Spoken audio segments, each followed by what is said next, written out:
Well, we're out here with Sam with One Green World, and Sam, we're talking tropicals today, and there are so many cool tropicals that you can put in your yard, some that are hardy, some that are not. And today you picked out some of your favorites, or some that might be just a little bit different. That's right. So, let's start, with this guy here. This is kind of a really bold looking cool plant. What is this one? This is a Loquat, which if you got your eyes peeled for them, you can find some really old specimens around Portland, some like over 80 years old. Yeah.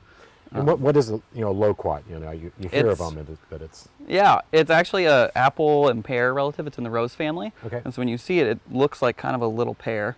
And when you see the cuticle and everything, you're like, oh yeah, I see. Does it have the same kind of taste or flavor when you eat them? Or? It's almost more like an apricot, but there's a huge range of flavor on them. Okay. People always think because of the word quat, it's like a citrus, like kumquat. Right. But it's this unique, Asian relative that's plenty hardy here, very hardy, even through ice and snow of this year. Okay, so it can stay outside. Plant it outside. But yeah, this big bold leaf, people always think, wow, it looks right. It looks tropical, very even cool though it's fully hardy here. Right. And then down below, kind of a grassy looking thing, almost looks like a pineapple. Almost, yeah. That's because it is. Really? It's a bromeliad, which have these cool little rosettes and can grow just out of rocks or off of trees. And in Hawaii, you'll see them growing out of just volcanic rocks and soaking up the moisture. So we can't grow pineapples here in the Northwest. Yeah, you gotta protect them over winter and bring them in. But it makes a funky house plant and is right at home with succulents and other things on your super sunny windowsill. Okay, so you could actually harvest it and get an actual pineapple. Yeah, you need to put it into a big enough pot, but usually by the third year we'll start seeing. And it probably won't be a Maui Gold massive pineapple, but and some people have taken chopped the tops off of the pineapple they get at the store and planted them. Can you do that too, or is it? You can do that too. Yeah, these are just probably a lot further ahead, so you won't have to wait as long as. Right. A little easier just to start with But it's also fun to. Right. Root your own pineapple. And this guy looks like a banana. It is. Yeah, this is the dwarf Cavendish, which I love this leaf splotching that it has on it. And so not a hardy banana like the Musa Baschu that you see all over Portland, but this is the one that makes that classic Cavendish banana. So the edible one. Yeah, put it in because there's your lots smoothie. of different types of bananas that we see around here in the Northwest, or that you can grow. Yeah, and even in the tropics, there's a lot that aren't actually good to eat, that are full of big seeds. But this one is a really tasty, commercial banana. And because it's smaller, you can move it indoors a little more easily. And smaller, how tall is smaller? Well, they'll still get 8 feet tall, but compared to what they might grow in. Yeah, compared to.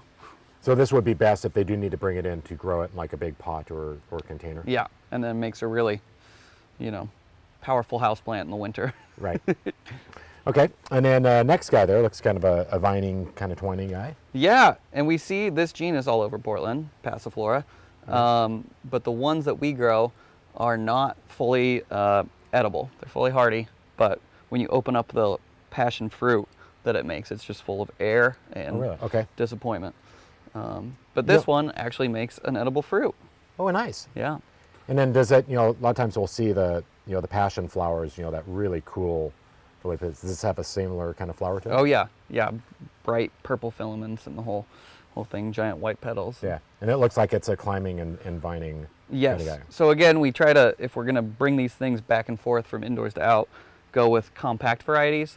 This one's called Black Knight, and it's the most compact Passiflora edulis that we've found. And sun requirements. I'm assuming since they're maybe a lot more in the kind of tropical, they would like a lot of sun. Is that? Definitely, yeah. And you sort of have to make up for the winter solar deficit when you bring them in, and just get them to survive, and then bring them outdoors again where they can really do their thing. Right. And then cold temperatures, when you're bringing them out, times a year, do you want to make sure that it's above certain temperatures on a lot of these, or? Yeah, usually once we're in at least the high 40s or 50s at night. Okay. And bring them out on a day like today that's kind of overcast and humid, so that they don't get shocked with the high light.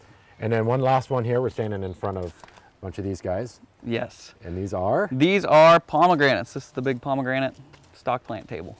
Okay. And these are hardy for outdoor here in the Northwest, right? Yeah, at least these selections are.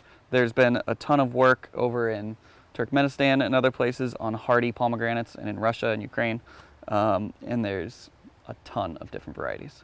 Well, that's great. You know, and so it's so fun to be out, you know, and kind of walk the nursery here. You guys grow so many different and unusual, you know, edibles and, you know, tropical things that it's just a great place to be and get some inspiration, because there's a lot of things out here that you won't necessarily find anywhere else. So, you know, make sure you can go to your website and you guys will mail order, or you have your retail location here, or you can go to gardentime.tv and we can click you over. So Sam, it's always fun to be out here and see some really cool different stuff. Yeah, thanks, Ryan.